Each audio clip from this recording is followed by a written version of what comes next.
Yo, what's up YouTube? James back here and welcome back to another episode of VGC 2020 Back Battles. Today we are going to be using the Galarian Slowbro team once again with Galarian Slowbro, Indeedee, Incineroar, Gastrodon, Togekiss, and Ferrothorn. So far the team has been doing quite well, but we'll see in the next couple battles if we can continue on this streak. But as always, before we get started with the video, a few announcements. Of course, if you do enjoy these videos, be sure to leave a like down below and leave a comment down below. It really does help out my videos and the channel out. And speaking of the channel, the growth has been amazing. Thank you everyone for the support here on YouTube as well as Twitch. It's been an insane ride lately on both platforms. So if you want to continue to help out and support, I'd really do appreciate it. Again, if you do hit that like button and leave a comment down below, it really does make a difference. And the numbers have been quite insane recently. But today's common question of the day is going to be whether do you prefer the Galarian Slowbro or do you prefer the Kanto Slowbro? Not competitively, because I think the Kanto Slowbro is going to be better competitively because its stats are generally more useful. But let me know what you think about design wise and idea wise. Which one do you prefer more, the Galarian Kanto, the Galarian one, or the Kanto one? And also let me know what you think of how Galarian Slowking is going to be revealed. Do you think it will also have the quick draw ability? Let me know in the comments down below. But yeah, we're going to be continuing just using this team. If you haven't already, there is a page of this team down below as well as a rental code. So if you want to try out this team alongside me, make sure you go check it out. Link in the description down below. But yeah, one more announcement is that, of course, I did mention my Twitch channel. I do stream there pretty much almost every single day. I'm actually going to be doing, of course, you know, VGC streams, which I normally do. And we're going to be starting a Kid Icarus Uprising session real soon. Might be even tomorrow. I'm not exactly too sure yet by the time I'm recording this. But I do plan going back on my roots and playing a bit of Kid Icarus Uprising on the channel. Might be doing like a chapter every single day potentially. So if you haven't already followed, I highly recommend go check it out. Link in the description down below. Twitch.tv/JamesWreck. But anyway, let's get started with today's video.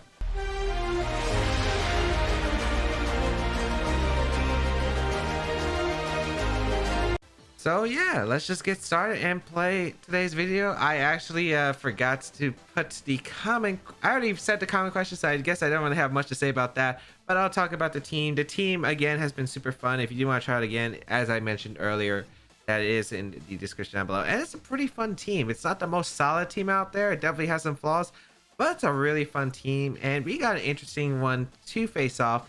We got a Dragabolt, Toxtricity, Grimmsnarl, Amoonguss, Weezing, and Urshifu. So this is a really interesting team.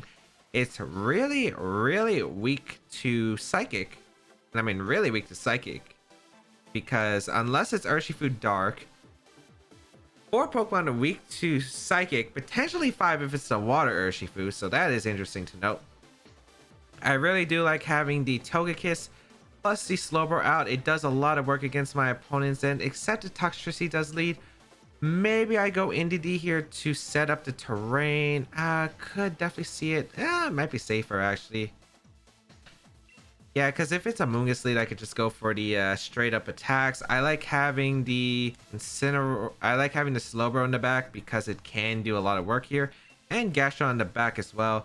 Ferrothorn could do some work, but I am worried about the fire move on the Galarian Weezing. And the Urshifu, of course. And Incineroar can do work. It definitely can, but I definitely prefer the others more because Incineroar doesn't do as much damage. So we will see how this goes. I'm hoping that this is going to go well, but let's see how this is going to go for today's battle. So yeah, should be a fun one. Let's see what my opponent has as lead. I'm not exactly too sure what he would lead here. Maybe a Amoonguss to try and prevent the Trick Room with the Spore option. I do have Goggles for a reason, and I could always double up the Amoonguss here. We're going to see the Dragapult plus the Weezing come out, which is completely acceptable here. That is going to actually activate the terrain for the Weezing, so or not have a terrain because of the neutralizing gas. Going to deny all the abilities happening on the field. So that's interesting here. I think I'm fine with letting Togekiss go down here. So I think I'm just going to go for the follow me with the Togekiss. And I think I could Expanding Force the Weezing here. Or I could just go for the Trick Room. Now, I think I like going for Trick Room because I do have Gastrodon, which can deal a lot of damage to the Dragapult. So I think I'm okay with that. Yeah, I like that option. And we'll go for as much damage as we can possibly get. Yeah, I like that option. So the problem with Weezing is it does deny my options with the abilities. I don't have the terrain up, which is a bit of concern. I don't have the Storm Drain I can abuse with my Gastrodon. So those are definitely things that are going to have to be taken of note. So we'll see here. It is going to be the Dragapult Dynamax in here. Maybe going to go for the max. I don't know what you'd go for. Maybe Steel Spike if you have it. But that's the only move that could really hit Togekiss for a lot, other than maybe Airstream. Maybe Phantasm here, which wouldn't be that bad of an option, of course. But let's see. If we tried to target Indeedee, it wouldn't make sense. Brutal Swing going to come out. It's Choice Scarf on that Weezing. Going to activate a weakness policy on the Dragapult right there. So, okay. That explains quite a bit. And we're going to see the Max Phantasm come out. It is going to target down my Togekiss slot, and that does pick up a knockout. So really a lot of momentum from my opponent's side. I do not mind the situation we are currently at right there. But yeah, that definitely is some momentum for my opponent. Trick Room will go up. Brutal Swing Scarf. So that is actually a very slow Dragapult. And I mean a very slow Dragapult. I can go Gastrodon here. But this is not looking like so good for me right here. As we will bring out the Gastrodon. I can go for the max Hailstorm, although I just don't think it would knock out the Dragapult. But I will go for the Expanding Force into Weezing. Or should I just go for the... actually, if Weezing switches out, the Psychic Terrain will activate, so I'll have a spread move onto Depult. Yeah, and if it stays in, it goes for Brutal Swing, so that's not like that big of a deal. Yeah, I'm just going to double up the Dragapult. It's like a safe play regardless here. Because if Weezing... Since the Weezing is Choice Scarf, there's no way that Weezing outspends a Dragapult regardless. So, it has to be a Choice Scarf variant. If you switch out, the Neutralizing Gas goes away, which means my Psychic Terrain appears, so the Expanding Force is a spread move once again, because of how Expanding Force works in Psychic Terrain. So, it's worth it to go for the Expanding Force here into the Weezing. We're actually going to see the Weezing retreat here into the... probably Amoonguss, I assume, and the Psychic Surge does go back to normal. So, it doesn't matter if Amoonguss comes out, because it'll still get hit by Expanding Force regardless. We're going to see the Grimmsnarl, though, which is completely fine. Is there a Max Guard coming out from the Dragapult is a big question, because Light Screen could get a little bit tricky here. Not going to lie, Light Screen would be pretty tricky right here for my situation. So let's see if that is going to be the case. We will bring out the Gastrodon Dynamax here. It could be 4 attacks on the Dragapult. Might not have Max Guard, but we'll see what happens here. It is going to be no Max Guard, so Hailstorm does come out into the Dragapult. It is a Life Orb Hailstorm into that Dragapult. Doesn't do that much. That's a really bulky Dragapult, and I mean really bulky. Hail is going to be set up on the field, as we will go for the Expanding Force. Let's see if we can pick up a knockout. It is a Psychic Terrain boosted Max Special Attack Indeedee. It does pick up a knockout with a critical hit. I don't know if that mattered. The Hailstorm was kind of weak, but it is still a Psychic Terrain boosted thing from Max Special Attack Indeedee. So it's hard to say, but yeah. That had a lot of special defense, and I mean a lot. Alright.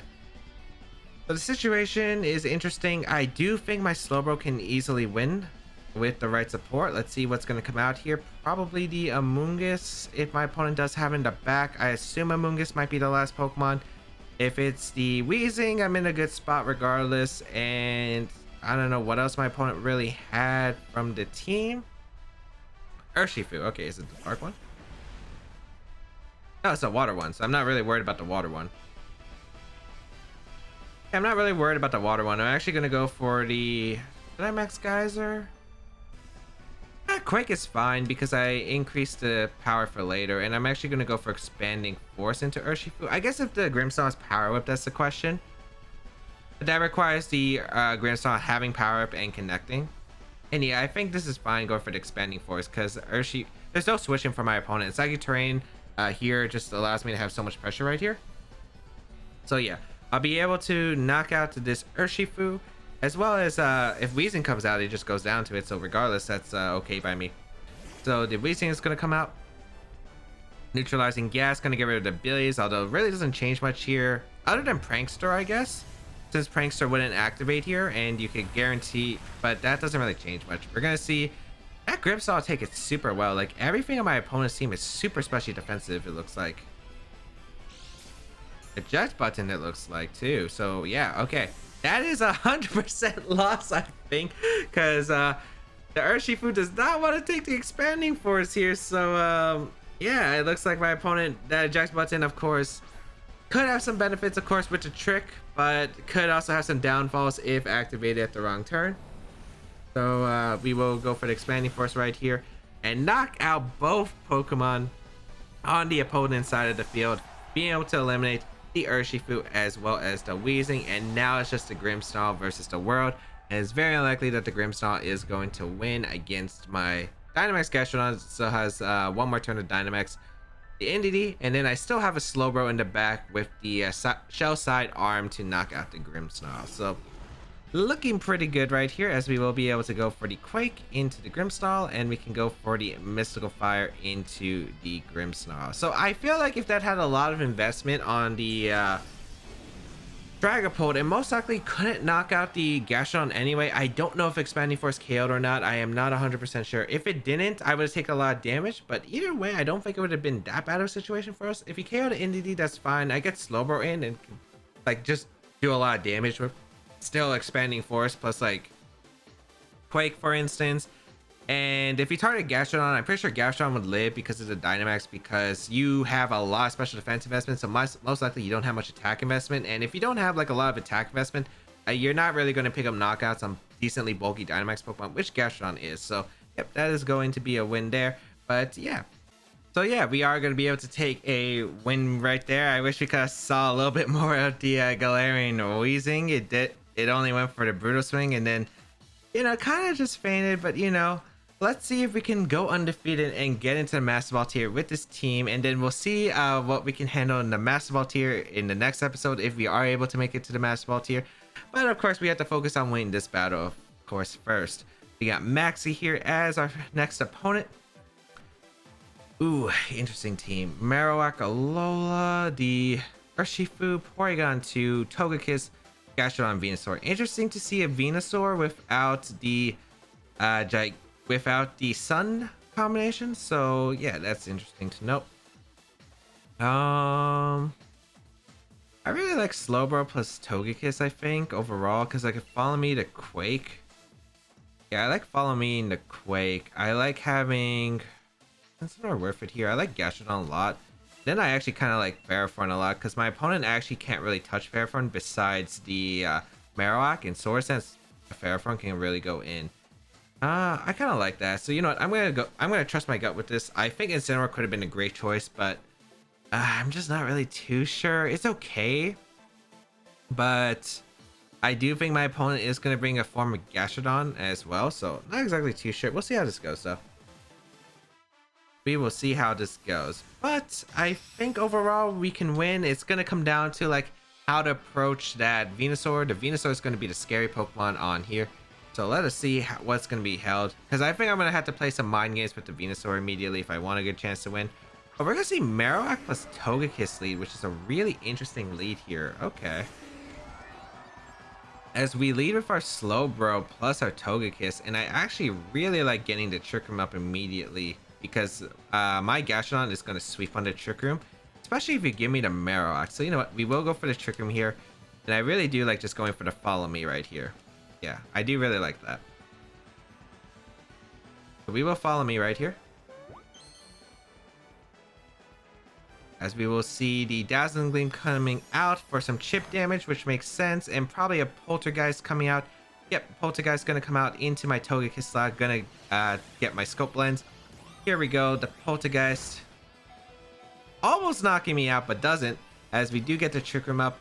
And that is not bad for us at all. We're going to be able to go for the shell side arm into the Togekiss slot, as well as follow me to redirect Marowak's attack from the Slowbro. I'm hoping that my opponent might not double protect here and might just get rid of the Togekiss, but I don't want to really risk Gastrodon on a Poltergeist. So overall, I think this is better regardless. We're going to see a Dynamax actually come out, which is interesting here. Okay. That's probably Marowak. So I wonder what Marowak's going for. Maybe a Max Ghost or maybe a Max Flare to prepare for the Gastrodon, but I'll definitely take that. That's definitely not that bad for me. So here comes the Marowak. Dynamax and all. Follow Me gonna come out from the Togekiss to redirect the attack. Unless this has extreme speed. Please tell me it's not extreme speed. It is not extreme speed. Shell Side Arm into the Togekiss for some very solid damage. It's a 2 KO like I was hoping. Gets the poison too, a little bit extra on top, so I don't have to rely on a roll the next turn. Flare is going to come out from the Marowak, going to go out into the Togekiss. Not surprised there, as it is going to be able to set up the sun for my opponent. But overall, I think I'll definitely take that turn. Excellent turn for me, I think. As I do go down here, as we are going to see the Yawn come out. Okay, this is where it gets interesting. Okay. Huh. So that means Slowbro most likely going to take a nap here, unfortunately for me. I am going to go Gastrodon here, and I think I go for the Shell Side Arm always into the Togekiss slot. And I always go for the Quake here into the Marowak. Because if the Togekiss has Yawn, it might not have Protect. And if it doesn't have Protect, it's kind of in an awkward spot. So yeah, we're going to go for the Quake here. If I can get rid of Marowak, I do open up the doors for my Ferrothorn to win. And if I can get rid of Togekiss, it might have a Fire move potentially. So I think overall it's just better to go for Shell Side Arm here to get rid of a Follow Me factor in case the Togekiss decides to follow me, expecting my switch out right here. So yeah, we'll go out into our Gastrodon and Dynamax it. So Dynamax Gastrodon finally going to put in some work, and let us see if we are going to be able to get this Togekiss potentially. We are going to see the Follow Me come out, so that's perfect. Maybe trying to force me to switch or take a sleep. I'll take the sleep here if I can get rid of the Togekiss and get a bunch of damage into this Marowak, because getting rid of this Marowak opens up the doors for my Ferrothorn. It really does. So get rid of the Togekiss, as we are going to see the Quake come out. Let's see if this knocks out. It's Life Orb, but I don't think it's going to KO. Yeah, barely misses a knockout, actually. Like, barely misses a knockout. As we are going to be able to rise our special defense. Let's see if it's a Max Phantasm into one of the slots, or maybe a Max Ground here. It is going to be the Max Quake coming out into the Slowbro, or into Gastrodon. Into the Slowbro. Okay, so Slowbro goes down. That's actually the most ideal turn I could have probably asked for, because that allows me to open up the doors for my Ferrothorn to come in and click Power Whip or Sword Stance, depending on what comes out here. So I will go out into my Ferrothorn right here. And yeah, this is looking pretty solid for me right here. So Ferrothorn comes out. We are going to see the Venusaur come out, not surprising. And you know, I could Gyro Ball Geyser the Venusaur, which might pick up a knockout. I wonder if Marowak would protect or switch out right here. Depends on protects or not. I feel like Venusaur probably doesn't carry protect. I'm a little bit worried if it's Porygon in the back, because I could get stalled out. So I think I got to keep Gastrodon around. You know what? I'm going to Gyro Ball, and I'm going to Hailstorm, actually. Yeah, I like Hailstorm a lot here. The reason I like Hailstorm is it should knock out Marowak with the hail damage afterward. And yeah, Max Guard does come out, so I'm not surprised here. So that's probably perfect for me, especially if I can knock out Venusaur with the Hailstorm. If not, it's going to come down to, does Gastrodon live an attack from Venusaur at +1 special defense? Is it Focus Sash? I can't really tell by the thing. It is Focus Sash, okay. Not surprised. Hail does come out though, so the Hail is set up. And Gastrodon does take some chip. We're going to see the Sleep Powder actually, but Gastrodon nimble dodges the attack. Excellent. But would have been the worst for us, but that definitely does help, as the Marowak does take a bit of hail damage. Does survive, but that was fine. If they if they didn't Max Guard, Gyro Ball knocked him out, and I can protect Ferrothorn the next turn potentially if it is the last turn Trick Room. But if not, I could still Gyro Ball it anyway. So either way, we're in a pretty good spot after that turn. I could have doubled up the Venusaur, but I wasn't sure if it was Sash or Y-Lens on the team. We're gonna see the Urshifu come out, which is not a surprise here. Gonna be the water one actually, as the Marowak on my opponent's side is going to, you know, it's gonna be done basically at this point. We will Gyro Ball the Marowak, and we will go for the Quake here into the Urshifu. With that Max Quake, gonna do a lot to the Urshifu if it doesn't Max Guard, which, or not Max Guard, but protect. It has to protect really, I feel like, unless it has Assault Vest and can't protect. We will be able to Gyro Ball the Marowak here for the knockout, and then Quake should finish off the Urshifu. If not, I think it would have came down to sleep turns if the Sleep Powder did hit, but since the Sleep Powder didn't hit, I'm feeling pretty good right now. So let's see what's going to come out from my opponent. As there really aren't many options. The Hail's going to knock out Marowak. You have to attack with Marowak, I think. Maybe hoping I double in Urshifu for some reason, but even then you would probably lose regardless. So I don't think there was really an out here. Marowak does go down here, and we are going to see the Quake come out into the Urshifu, and that is going to pick up a knockout. No, it actually does not. It looks like it is a Assault Vest potentially, because that did take it pretty decently well, actually. Actually, we aren't boosted, so it could maybe not be it. We're going to see Ironhead going to come out. Not sure about that one. Not sure about that one. That probably wasn't the one my opponent wanted to hit, but yeah. Hail gonna chip it away, and then yeah, it just came down to some sleep turns, I think.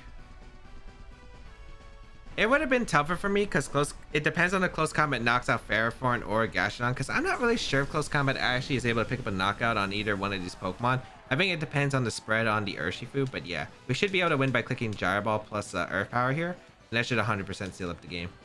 Because Gyro Ball should be able to knock out, if not with hail damage. Yeah. So we are going to be able to pick up a win and go 6-0 into the Master Ball tier. A little bit lucky with the Sleep Powder, but that is the risk of running Sleep Powder, especially with no Y-Lens, making it 75% accurate. And again, it would have came down to sleep turns anyway. We still had a decent spot regardless. So yeah. Let me just see the rise to the Master Ball tier, which we're going to hit. Yep. So we hit Master Ball tier with the Galarian Slowbro team. Next time on VGC 2020 Back Battles, we will be tackling on the Master Ball tier from now on and trying it out with the Slowbro team. If you haven't already, if you have enjoyed this episode, be sure to leave a like down below. Again, it really does help me out. You can leave a comment down below. It also really helps me out. And you can check out the rest of my stuff, my social medias, the side series, and my channel, and more. Again, I did mention my Twitch channel. Highly recommend go checking out. It really does mean a lot. Twitch.tv/JamesWBeck. Been streaming a lot often, and we got a lot of fun stuff planned for the month of July. You can also check out my community Discord if you want help with like VGC prep and other stuff. Please be legal age if you're joining the Discord, of course. So the age I think Discord recommends is 13. So please be 13 above.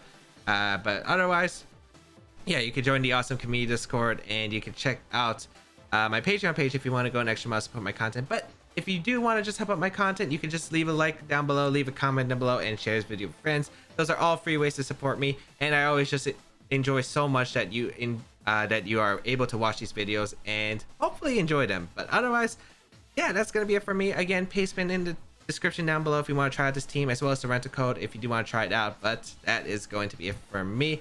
Have a great day, people, and until we battle again, I'll catch y'all later.